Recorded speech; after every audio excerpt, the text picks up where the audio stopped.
Arianne felt embarrassed. She was shaken and realized it was her fault, her mistake, that she held Reigne's hand, feeling so guilty. Tears streaming from her eyes, with a choked voice, weeping, "I'm sorry, babe. I'm so sorry." Reigne pulled her in his arms and embraced her tight, his heart melting seeing those tears streaming from Arianne's eyes, and both wept. Then, the air between was changed with unspoken words. Arianne's apology was heartfelt, her voice filled with regret and sorrow. At the same time, Reigne assured her of his fidelity. Moments passed. When their torn emotions subsided, Reigne brought Arianne to his cottage, where they could be alone and make up for lost time. As they were seated cozily in the living area, Reigne started to open up about his absence in the office and his failure to see her that night. I woke up dreadful and depressed when rain started, dripping on my glass window.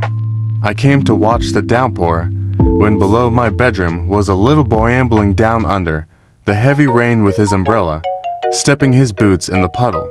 I felt joy in seeing Justin playfully splashing the puddles, so I ran downstairs and joined him.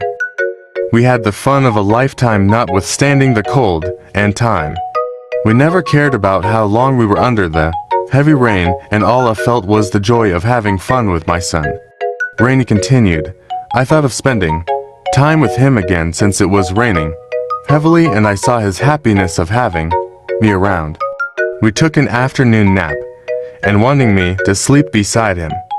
He was sniffling while we were sleeping, only to see him struggling as he moved up from bed, feeling uneasy, and when I touched him, he was already feverish. Brie called our doctor. Then I got your call. I was about to dress up when Justin was calling and crying, "Daddy, Daddy, please don't leave me." How can I refuse? So that's the reason I didn't make it to see you. Reigne took Arianne's face to look at him. They locked eyes, and he said assuringly, "What you saw this morning was nothing to fear or worrying about. Brie and especially me were just happy and relieved for Justin because he was so sickly last night, and we're just grateful and happy that he was all right now." Reigne took her close to his chest and embraced her lovingly and said, "I won't let anybody else to come between us, babe. My heart beats only for you and my eyes are for you alone.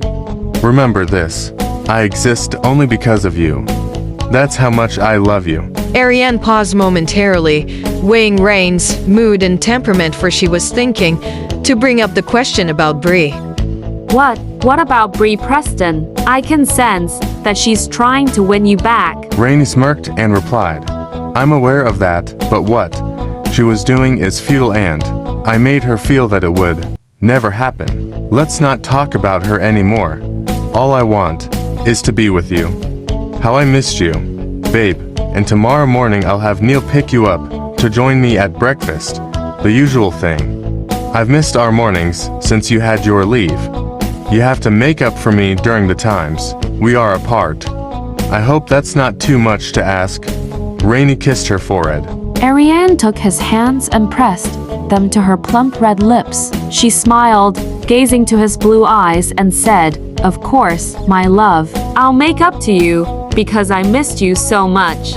The following morning, Arianne and Reigne was once again having their breakfast in his villa, enjoying their meal together when Brie came upon them, not so happy to see them together. Justin was also there and was so surprised to see Arianne again. Auntie Arianne, I'm so glad you're back. Arianne felt joyful to see the little boy once more, and she hugged him warmly. "I'm so happy to see you again, my dear boy." Brie was annoyed and got irritated when her son greeted Arianne joyfully, as if she was special to him and had terribly missed her. Brie took Justin by the hand and pulled him away from Arianne. Then Brie excused themselves, leaving the dining area quite annoyed. "I couldn't believe this. I can't let this happen forever. I have to think of some way to bring them apart." Brie was terribly upset, and she also was annoyed at the way her son felt, so close to Arianne. On that same morning when Reigne and Arianne entered the CEO office. Detective Morgan was already at the guest lounge waiting for Reigne. He was browsing on his notes when he saw them coming in.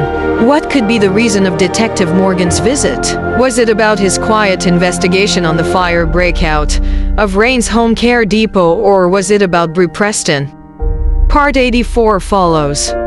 If you enjoyed this episode, please like, comment, subscribe, and share. This inspires me to continue the journey of my characters as they thrive on. Don't miss following next episode, and thank you for your continued support. See you in the next series on YouTube at Victoria Marinoval or at TikTok.